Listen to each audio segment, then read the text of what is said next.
నమస్తే, నేను Madhavi. Welcome to Queens. GO 97 polytechnic students ని తీసుకెళ్లేసి మనకి యంగ్ ఇండియా యూనివర్సిటీలో కలుపుతున్నారు. యాక్చువల్గా ఈ జీవో ఏం చెప్తుంది, ఈ పాలిటెక్నిక్ స్టూడెంట్స్ కి ఎలాంటి అన్యాయం జరుగుతుంది? ఎందుకంటే 10 రోజుల నుంచి మనం చూస్తూనే ఉన్నాం టీవీలలో ఈ జీవోని నిరాకరిస్తున్నారు. ప్రిన్సిపల్స్ కానీ, లేకపోతే కాలేజ్ యాజమాన్యం కానీ, లేకపోతే స్టూడెంట్స్ ఏపీబీపీ నేతలు కానీ దీన్ని విరోధిస్తున్నారు. ఎందుకు? అసలు దీంతో ఎలాంటి ప్రభావం పడుతుంది ఈ పాలిటెక్నిక్ స్టూడెంట్స్ భవిష్యత్తు మీద అనేది చూద్దాము. మనతో ఉన్నారు లాయర్ మాణిక్ యాదవ్ గారు. నమస్తే సార్. నమస్తే మేడం. మనకి ఇప్పుడు జీవో 97 గురించి మాట్లాడితే పాలిటెక్నిక్ స్టూడెంట్స్ స్ట్రైక్ చేస్తున్నారు, వారం రోజుల నుంచి స్ట్రైక్ చేస్తున్నారు. అంటే వాళ్ళ భవిష్యత్ మీద ఇది ఎలాంటి ప్రభావం చూపిస్తుంది, ఎందుకు వద్దంటున్నారు అసలు? జీవో 97 అనేది ఏంటంటే మేడం, పూర్తిగా పాలిటెక్నిక్ వ్యవస్థని పూర్తిగా మొత్తం దాన్ని క్లోజ్ చేసే విధంగా ఉంది జీవో 97. అయితే జనరల్గా ఎట్లుందంటే పాలిటెక్నిక్ ద్వారా డిప్లొమా, పాలిటెక్నిక్ ఎంట్రీ 10th అయిపోయింది, పాలిటెక్నిక్ ఎంట్రీ తోటి డిప్లొమాలకు వస్తారు. డిప్లొమా కంప్లీట్ అయినాక నేరుగా బీటెక్ సెకండ్ ఇయర్కి వస్తారు. లేటరల్ ఎంట్రీ ద్వారా బీటెక్ సెకండ్ ఇయర్కి వస్తారు. అయితే ఇప్పుడు ఈ డిప్లొమా స్టూడెంట్స్ కూడా అందరు కూడా ఏఐసిటి అప్రూవ్డ్, అంటే 60% థియరీ 40% ప్రాక్టికల్ ఉంటుండే. అట్లుంటేనే ఏఐసిటి అప్రూవ్ చేస్తుంది. అట్లుంటేనే బీటెక్ సెకండ్ ఇయర్ జేఎన్టీ వాళ్ళు తీసుకుంటారు జనరల్గా. ఇప్పుడు ఈ శక్తి స్కిల్ ఏదైతే శక్తి యూనివర్సిటీ ఏదో ఉందో, స్కిల్ యూనివర్సిటీ ఏదైతే ఉందో, వాళ్ళది 70% థియరీ, 30% ప్రాక్టికల్. ఇట్లా ఉన్నప్పుడు ఏఐసిటి అప్రూవ్డ్ కాదు కదా. ఏఐసిటి అప్రూవ్డ్ కాకపోతే నీకు గ్రూప్ 1 కానీ, యూపీఎస్సీ కానీ, గ్రూప్ 2 కానీ ఏ ఎగ్జామ్స్ కానీ సర్టిఫికేట్స్ పనికిరావు నీకు. అయితే ఈ డిప్లొమా స్టాండర్డ్ని ఐటీఐ స్టాండర్డ్ తీసుకుపోతున్నాం. ఈ స్కిల్ యూనివర్సిటీ ద్వారా డిప్లొమా స్టాండర్డ్ని డిప్లొమా నుంచి హైయర్ ఎడ్యుకేషన్కి పోయేది పక్కకెడితే, డిప్లొమా నుంచి కిందికి ఇంకా ఐటీఐ స్టాండర్డ్స్ పోతుంది. దాని ద్వారా పిల్లలకి అనేక ఇబ్బందులు. ఫస్ట్ హైయర్ ఎడ్యుకేషన్ పోతుంది, అంటే డిగ్రీ, ఇప్పుడు డిగ్రీ కానీ బీటెక్ కానీ అంటే పోతుంది. వాళ్ళు ఫ్యూచర్లో ఇంకా ఎట్లాంటి ఎంట్రన్స్లు అంటే గ్రూప్ 1 కానీ హైయర్ ఎడ్యుకేషన్ దేనికి కూడా పోనీకి వాళ్ళకి ఆస్కారం ఉండదు.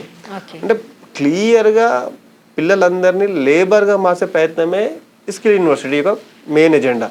ఓకే, అంటే ఇప్పుడు ఈ స్టాండర్డ్స్ తగ్గించడమే కాకుండా అవకాశాలు కూడా ఉండే ఇంకా అసలు 100% ఉండగా మేడం. ఇప్పుడు వాళ్ళు ఏమంటున్నారు, మేము కొత్త కొత్త కంపెనీలను తీసుకొస్తున్నాము, యాడ్ చేస్తున్నాము అదే అంటున్నారు. ఆ కంపెనీలు అన్నీ కూడా ఫస్ట్ ఏఐసిటి అప్రూవ్డ్ కావాలి కదా ఇప్పుడు వాళ్ళకు. అంటే జనరల్గా మేడం ఇప్పుడు నేను కూడా బీటెక్ నాది, బీటెక్ మెకానికల్ నాది, తర్వాత ఎంటెక్ అడ్వాన్స్డ్ మ్యానుఫ్యాక్చరింగ్ సిస్టమ్ నాది. My M Tech project drilling operation. అయితే నేను బీటెక్ ఉన్నప్పుడు నాది ఇంటర్మీడియట్ ఎంపీసీ తీసుకొని తర్వాత B Tech 4 years, intermediate 2 years, B Tech 4 years, 6 years, diploma 3 years. ఇక్కడ వీళ్ళకు లేటరల్ ద్వారా కాబట్టి వీళ్ళకి కూడా బీటెక్ 3 years, 3+3 6. కానీ ఆఫ్టర్ బీటెక్ అయిపోయేసరికి ఇంటర్మీడియట్ నుంచి వచ్చిన విద్యార్థి కంటే కూడా ఈ డిప్లొమా ద్వారా వచ్చిన విద్యార్థికి స్కిల్స్ ఎక్కువ ఉంటాయి. అవును, ప్రాక్టికాలిటీ వస్తారు కాబట్టి ప్రాక్టికల్ తక్కువ ఉంటుంది కదా. వన్స్ వాళ్ళకి బీటెక్ అయిపోగానే ఆల్రెడీ డిప్లొమా నుంచి వాళ్ళకి జాబ్ చేస్తూ ఉంటారు. వాళ్ళు వీక్లీ థ్రైస్ ఏమి వస్తారు వాళ్ళ కాలేజ్కి, ఎవరు డిప్లొమా వాళ్ళు బీటెక్ కాలేజ్కి. వాళ్ళకు ఆల్రెడీ జాబ్ ఉంటుంది, ఇంకా నాలెడ్జ్ సర్టిఫికేట్ వస్తుంది. కానీ ఇప్పుడు ఏమైతుంది, నీకు సర్టిఫికేట్ అసలు ఉండదు ఇక, ఓన్లీ నీకు ఆ ప్రాక్టికల్ థియరీ నాలెడ్జ్ ఉంటుంది. దానివల్ల నువ్వు ఒక ఐటీ ఎంప్లాయీ, ఒక ఎవరైతే ఐటీ వీళ్ళు ఉంటారో ఐఐటి వాళ్ళు, దీనివల్ల దాని కింద వీళ్ళు పడిపోయే ఆస్కారం ఉంది. సో అందుకే విద్యార్థులు పెద్ద ఎత్తున ఇబ్బంది పడుతూ ఉన్నారు. ఈ డిప్లొమా అనేది ఒక జాబ్ కోసమే కాదు, ఫ్యూచర్లో పెద్ద స్థాయికి వెళ్ళడానికి కూడా పనికొస్తుంది. మీరు పెట్టే స్కిల్ యూనివర్సిటీ ఓన్లీ ఈ ఐటీఐకి కిందికి వస్తుందని చెప్పేసి విద్యార్థులు కానీ వాళ్ళ తల్లిదండ్రులు కానీ పూర్తిగా దాన్ని వ్యతిరేకిస్తున్నారు. తర్వాత వాళ్ళు పెట్టిన దాంట్లోనే ఉన్నది ఏముందని ఉందంటే క్లియర్గా వాళ్ళ దాంట్లో వాళ్ళు ఇచ్చిన జీవోలా 60% థియరీ 40% ప్రాక్టికల్ ఏఐసిటి అప్రూవ్డ్గా వాళ్ళు 70% చెప్తున్నారు. తర్వాత ఏముందంటే అలా స్కిల్ యూనివర్సిటీలో దాంట్లో వాళ్ళు ఇచ్చిన జీవోల పేజీ నెంబర్ 34 సెక్షన్ 44 ఏం చెప్పిందంటే, దిస్ ఆల్ ఎసెట్స్, డిప్లొమాకు సంబంధించిన ఆల్ ఎసెట్స్ ఏవైతే బిల్డింగ్లు కానీ ఇవన్నీ కూడా ఆటోమేటిక్గా స్కిల్ యూనివర్సిటీ డెవలప్మెంట్ అవుతాయి, ట్రాన్స్ఫర్ అవుతాయి ఇవన్నీ కూడా. అంటే ఇప్పుడు ఉన్న డిప్లొమా దాదాపు 70-80 వేల మంది స్టూడెంట్స్ 100కు పైగా పాలిటెక్నిక్ కాలేజ్ అన్నీ కూడా అందులో మెర్జ్ చేస్తారు. ఇందులో స్కిల్ యూనివర్సిటీలో యూనివర్సిటీలో మెర్జ్ చేస్తారు. మెర్జ్ చేసేంది పిల్లలందరూ కూడా ఈ ఐటీఐ బేస్ కింద పోయినట్టే కదా అనేది పిల్లలకి ఆందోళన. అందుకే వాళ్ళు బాగా ఫైట్ చేస్తూ ఉన్నారు దీనివల్ల. ఓకే, మీరు చెప్పినట్టు డిప్లొమాతో వచ్చిన వాళ్ళకి ఇంకా వాల్యూ ఎక్కువ ఉంటుంది ఇంజనీరింగ్ చేస్తే అనేసి అంటున్నారు. దీంతో వాళ్ళ స్టాండర్డ్స్ పడిపోతున్నాయి ఐటీఐకి స్కిల్ యూనివర్సిటీకి వేసేవారికి.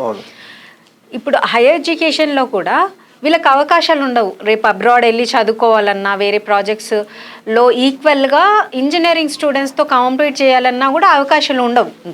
ఎందుకంటే మేడం ఏఐసిటి అప్రూవ్డ్ ప్రకారం ఉంటేనే వాళ్ళు ఇప్పుడు దేనికైనా మనకి ఏఐసిటి అప్రూవ్డ్, దానికి ఒక స్టాండర్డ్స్ వాల్యూ ఉంది కాబట్టి వాల్యూ ఉంటుంది.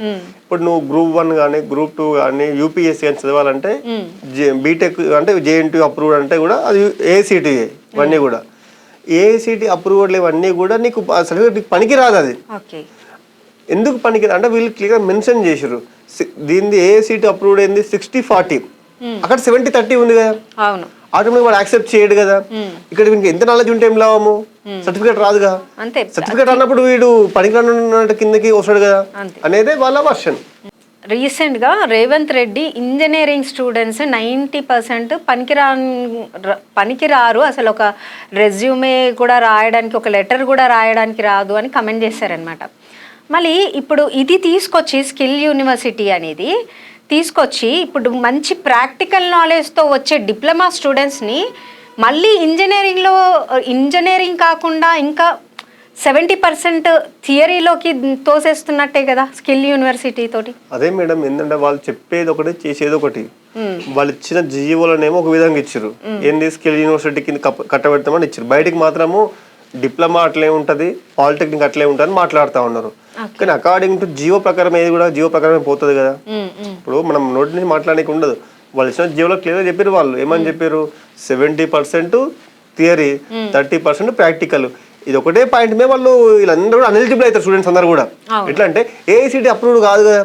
ఏఐసిటీ అప్రూవ్డ్ కానప్పుడు సర్టిఫికేట్ నీకు ఎందుకు ఏం పని చేస్తా అంటున్నా, నెత్తికేసి కొట్టుకోనికి నా సర్టిఫికేట్ అది వేస్ట్ కదా.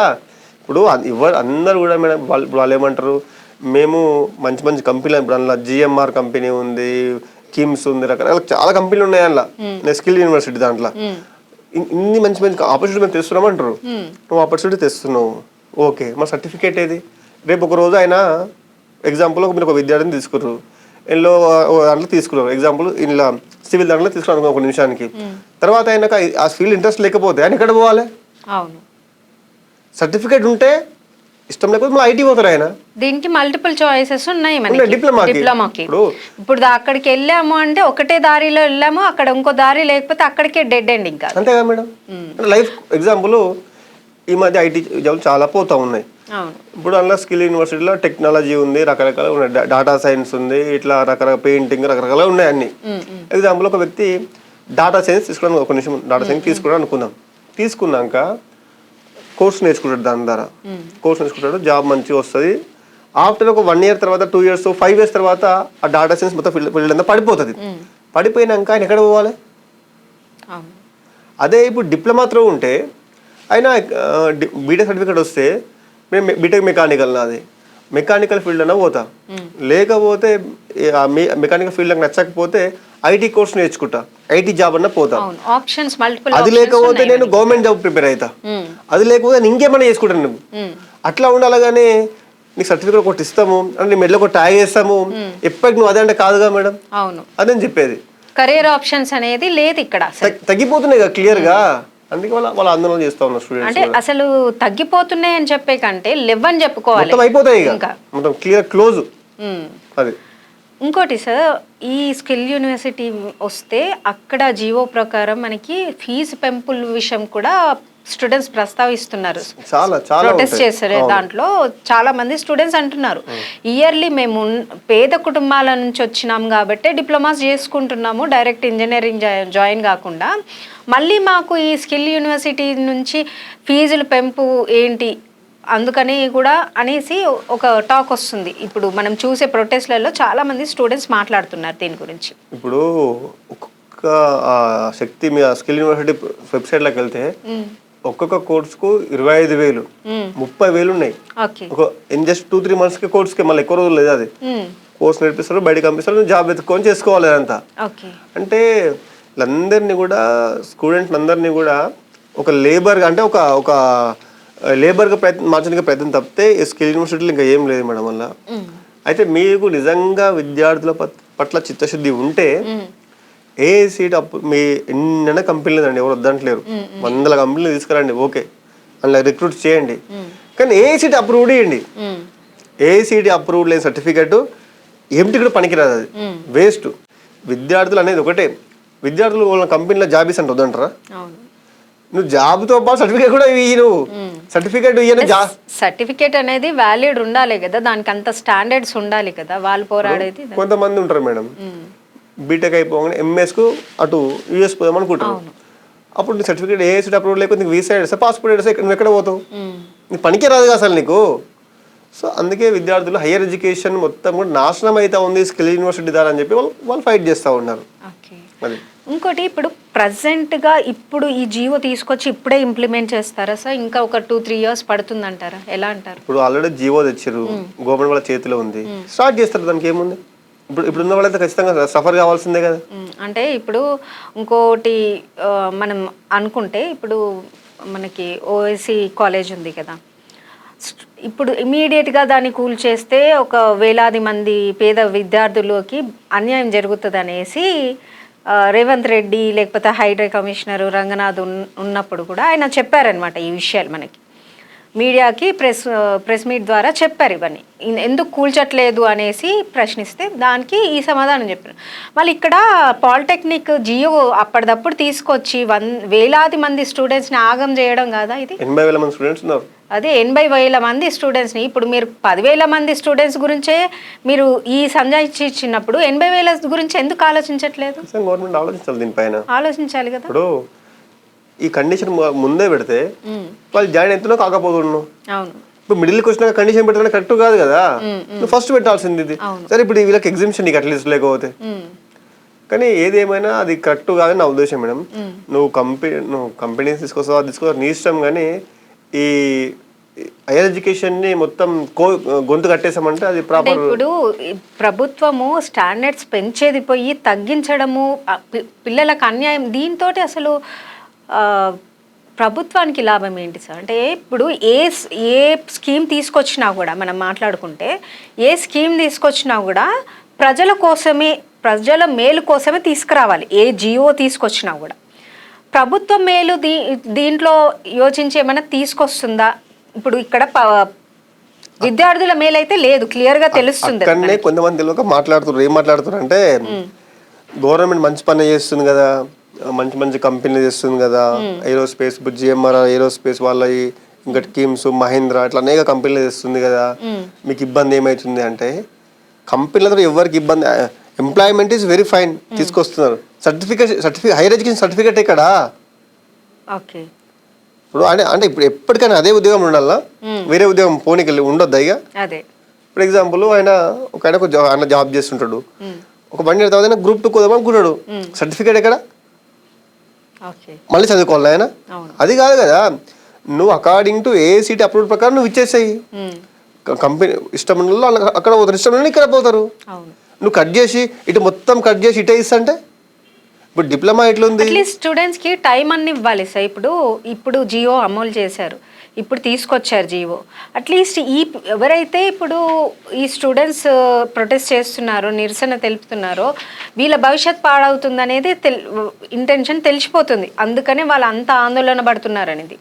సో వీళ్ళ టర్మ్ అయిపోయే వరకు అట్లీస్ట్ ఒక 2-3 years ఆగి అమలు చేస్తే బాగుంటుంది, కానీ ఇమీడియట్గా అమలు అనేది చాలా ఇబ్బందికరం పిల్లలకి. వాళ్ళకి కంపెనీలో మనుషులు లేరే, అందుకే మన విద్యార్థులను లేబర్ లాగా మార్చడానికి తొందరగా అంత స్పీడ్ చేస్తాం. లిటరల్ గా లేబర్లు అంటారు. అంతే, 100% లేబరే, 100% లేబరే.